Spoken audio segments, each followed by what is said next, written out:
भारतीय इतिहास में राजपूतों का गौरवपूर्ण स्थान रहा है। यहाँ के रणबांकुरों ने देश, जाति, धर्म तथा स्वाधीनता की रक्षा के लिए अपने प्राणों का बलिदान देने में भी कभी संकोच नहीं किया। उनके इस त्याग पर संपूर्ण भारत को गर्व रहा है। वीरों की इस भूमि में राजपूतों के छोटे बड़े अनेक राज्य रहे, जिन्होंने भारत की स्वाधीनता के लिए संघर्ष किया। इन्हीं राज्यों में मेवाड़ का अपना एक विशेष स्थान है।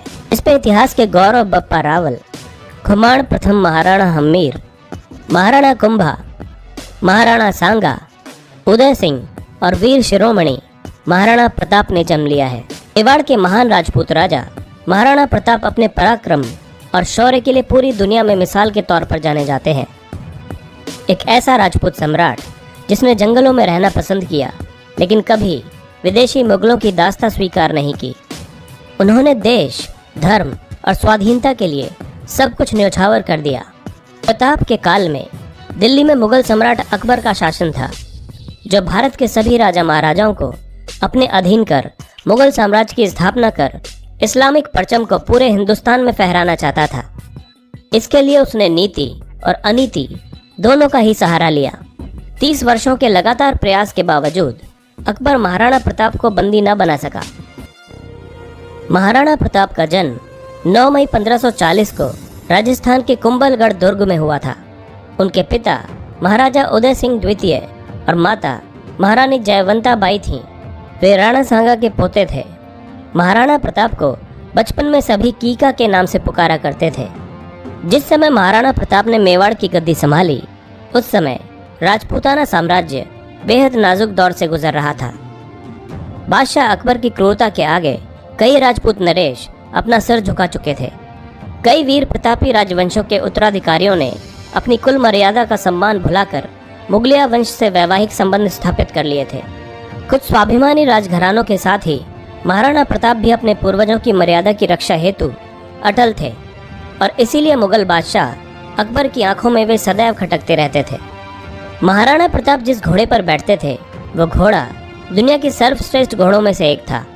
महाराणा प्रताप तब 72 किलो का कवच पहनकर 81 किलो का भाला अपने हाथ में रखा करते थे। भाला, कवच, ढाल और 2 तलवारों का वजन मिलाकर 208 किलो था। इतने वजन को उठाकर वे पूरे दिन युद्ध लड़ा करते थे। सोचिए तब उनकी शक्ति क्या रही होगी। इस वजन के साथ रणभूमि में दुश्मनों से पूरा दिन लड़ना मामूली बात नहीं थी। मेवाड़ को जीतने के लिए अकबर ने कई प्रयास किए।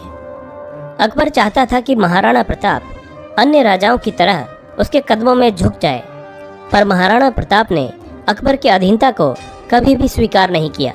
अजमेर को अपना केंद्र बनाकर अकबर ने प्रताप के विरुद्ध सैनिक अभियान शुरू कर दिया। महाराणा प्रताप ने कई वर्षों तक मुगल सम्राट अकबर की सेना के साथ संघर्ष किया। मेवाड़ की धरती को मुगलों के आतंक से बचाने के लिए महाराणा प्रताप ने वीरता और शौर्य का परिचय दिया। प्रताप की वीरता ऐसी थी कि उनके दुश्मन भी उनके युद्ध कौशल के कायल थे। उदारता ऐसी कि दुश्मनों की पकड़ी गई पत्नियों को वे सम्मान पूर्वक उनके पास वापस भेज दिया करते थे।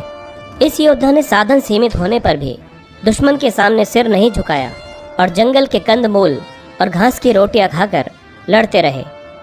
माना जाता है कि महाराणा प्रताप की मृत्यु पर अकबर की आंखें भी नम हो गई थीं। अकबर ने भी कहा था कि देशभक्त हो तो महाराणा प्रताप जैसा। अपनी विशाल मुगलिया सेना, बेमिसाल बारूद खाने, युद्ध की नवीन पद्धतियों के जानकारों से युक्त सलाहकारों, गुप्तचरों की लंबी फहरिस्त, कूटनीति के उपरांत भी जब मुगल बादशाह अकबर समस्त प्रयासों के बाद भी महाराणा प्रताप को झुकाने में असफल रहा, तो उसने आमेर के महाराजा भगवान दास के भतीजे कुंवर मान सिंह, जिसकी बुआ जोधाबाई थी, को विशाल सेना के साथ डूंगरपुर और उदयपुर के शासकों को अधीनता स्वीकार करने हेतु विवश करने के लक्ष्य के साथ भेजा। मान सिंह की सेना के समक्ष डूंगरपुर राज्य अधिक प्रतिरोध नहीं कर सका। इसके बाद कुंवर मान सिंह महाराणा प्रताप को समझाने के लिए उदयपुर पहुंचे। मान सिंह ने उन्हें अकबर की अधीनता स्वीकार करने की सलाह दी, लेकिन प्रताप ने दृढ़तापूर्वक अपनी स्वाधीनता बनाए रखने की घोषणा की और युद्ध में सामना करने की घोषणा भी कर दी। मान सिंह के उदयपुर से खाली हाथ आ जाने को बादशाह ने करारी हार के रूप में लिया तथा अपनी विशाल मुगलिया सेना को मान सिंह और आसिफ खां के नेतृत्व में मेवाड़ पर आक्रमण करने के लिए भेज दिया। आखिरकार 30 मई 1576 को बुधवार के दिन प्रातःकाल में हल्दी घाटी के मैदान में विशाल मुगलिया सेना और रणबांकुरी मेवाड़ी सेना के मध्य भयंकर युद्ध छिड़ गया। मुगलों की विशाल सेना टिड्डी दल की तरह मेवाड़ भूमि की ओर उबड़ पड़ी। उसमें मुगल, राजपूत और पठान योद्धाओं के साथ जबरदस्त तोपखाना भी था। अकबर के प्रसिद्ध सेनापति महावत खान, आसफ खान, राजा मान सिंह के साथ शहजादा सलीम भी उस विशाल मुगल सेना का संचालन कर रहे थे, जिसकी संख्या इतिहासकार 80,000 से 1 लाख तक बताते हैं। इस युद्ध में प्रताप ने अभूतपूर्व वीरता और साहस से मुगल सेना के दांत खट्टे कर दिए और अकबर के सैकड़ों सैनिकों को मौत के घाट उतार दिया। विकट परिस्थिति में झाला सरदारों के एक वीर पुरुष ने उनका मुकुट और छत्र अपने सिर पर धारण कर लिया। मुगलों ने उसे ही प्रताप समझ लिया और वो उसके पीछे दौड़ पड़े। इस प्रकार उन्होंने राणा को युद्ध क्षेत्र से निकल जाने का अवसर प्रदान कर दिया। बाद में हल्दी घाटी के युद्ध में करीब 20,000 राजपूतों को साथ लेकर महाराणा प्रताप ने मुगल सरदार राजा मान सिंह के 80,000 की सेना का सामना किया। इसमें अकबर ने अपने पुत्र सलीम यानी कि जहांगीर को युद्ध के लिए भेजा था। जहांगीर को भी मुंह की खानी पड़ी और वो भी युद्ध का मैदान छोड़कर भाग गया। बाद में सलीम ने अपनी सेना को एकत्रित कर फिर से महाराणा प्रताप पर आक्रमण किया और इस बार एक भयंकर युद्ध हुआ। इस युद्ध में महाराणा प्रताप का प्रिय घोड़ा चेतक घायल हो गया। राजपूतों ने बहादुरी के साथ मुगलों का मुकाबला किया, परंतु मैदानी तोपों तथा बंदूकधारियों से सुसज्जित शत्रु की विशाल सेना के सामने समूचा पराक्रम निष्फल रहा। युद्ध भूमि पर उपस्थित 22,000 राजपूत सैनिकों में केवल 8,000 ही जीवित रह पाए। महाराणा प्रताप को जंगल में आश्रय लेना पड़ा। महाराणा प्रताप के सबसे प्रिय घोड़े का नाम चेतक था। चेतक बहुत ही समझदार और स्थिति को पल में ही भांप जाने वाला घोड़ा था। उसने कई मौकों पर महाराणा प्रताप की जान बचाई थी। हल्दी घाटी के युद्ध के दौरान प्रताप अपने पराक्रमी चेतक पर सवार होकर पहाड़ की ओर जा रहे थे। तब उनके पीछे 2 मुगल सैनिक लगे हुए थे। चेतक ने तेज रफ्तार पकड़ ली, लेकिन रास्ते में एक पहाड़ी नाला बह रहा था। युद्ध में घायल चेतक 21 फुट चौड़े इस नाले को फुर्ती से लांघ गया, परंतु मुगल उसे पार न कर पाए। हालांकि चेतक इस लंबी छलांग से बुरी तरह घायल हो गया था, पर महाराणा को सही सलामत पहुंचा दिया और शहीद होकर यादों में अमर हो गया। महाराणा प्रताप का हल्दी घाटी के युद्ध के बाद का समय पहाड़ों और जंगलों में ही व्यतीत हुआ। अपनी गुरिल्ला युद्ध नीति द्वारा उन्होंने अकबर को कई बार मात दी थी। महाराणा प्रताप चित्तौड़ छोड़कर जंगलों में रहने लगे। अब वे घास की रोटियों और पोखरों के पानी पर ही आश्रित थे। अरावली की गुफाएं ही अब उनका आवास थीं और शिला ही शैया थी। मुगल चाहते थे कि महाराणा प्रताप किसी भी तरह अकबर की अधीनता स्वीकार कर ले और दीन-ए इलाही का धर्म अपना ले। इसके लिए उन्होंने महाराणा प्रताप तक कई प्रलोभन संदेश भी भिजवाए, लेकिन महाराणा प्रताप अपने निश्चय पर अडिग रहे। कई छोटे राजाओं ने महाराणा प्रताप से अपने राज्य में रहने की गुजारिश की, लेकिन मेवाड़ की भूमि को और मुगल आधिपत्य से बचाने के लिए महाराणा प्रताप ने प्रतिज्ञा की थी कि जब तक मेवाड़ आज़ाद नहीं होगा वे महलों को छोड़कर जंगलों में निवास करेंगे।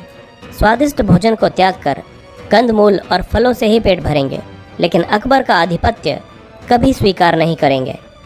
जंगल में रहकर ही महाराणा प्रताप ने भीलों की शक्ति को पहचान कर छापामार युद्ध पद्धति से अनेक बार मुगल सेना को कठिनाइयों में डाला था।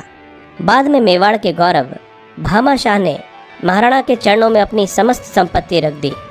भामा शाह ने 20 लाख अशरफियाँ और 25 लाख रुपए महाराणा को भेंट किए। महाराणा इस प्रचुर संपत्ति से पुनः सैन्य संगठन में लग गए। इस अनुपम सहायता से प्रोत्साहित होकर महाराणा ने अपने सैन्य बल का पुनर्गठन किया तथा उनकी सेना में नवजीवन का संचार हुआ। महाराणा प्रताप ने पुनः कुंभलगढ़ पर अपना कब्जा स्थापित करते हुए शाही फौजों द्वारा स्थापित थानों और ठिकानों पर अपना आक्रमण जारी रखा। बाद में मुगल बादशाह अकबर ने एक और विशाल सेना शाहबाज खान के नेतृत्व में मेवाड़ भेजी। इस विशाल सेना ने कुंभलगढ़ और केलवाड़ा पर कब्जा कर लिया था तथा गोगुंदा और उदयपुर क्षेत्र में लूटपाट की। ऐसे में महाराणा प्रताप ने विशाल सेना का मुकाबला जारी रखते हुए अंत में पहाड़ी क्षेत्रों में पनाह लेकर स्वयं को सुरक्षित रखा और चावंड पर पुनः कब्जा प्राप्त किया। शाहबाज खान एक बार फिर अकबर के पास खाली हाथ लौटा। चित्तौड़ को छोड़कर महाराणा ने अपने समस्त दुर्गों का शत्रु से पुनः उद्धार कर लिया और उदयपुर को उन्होंने अपनी राजधानी बनाया। विचलित मुगलिया सेना के घटते प्रभाव और अपनी आत्मशक्ति के बूते महाराणा ने चित्तौड़गढ़ एवं मांडलगढ़ के अलावा संपूर्ण मेवाड़ पर अपना राज्य पुनः स्थापित कर लिया। इसके बाद मुगलों ने कई बार महाराणा प्रताप को चुनौती दी, लेकिन मुगलों को मुंह की खानी पड़ी। आखिरकार युद्ध और शिकार के दौरान लगी चोटों की वजह से महाराणा प्रताप की मृत्यु 29 जनवरी 1597 को चावंड में हुई।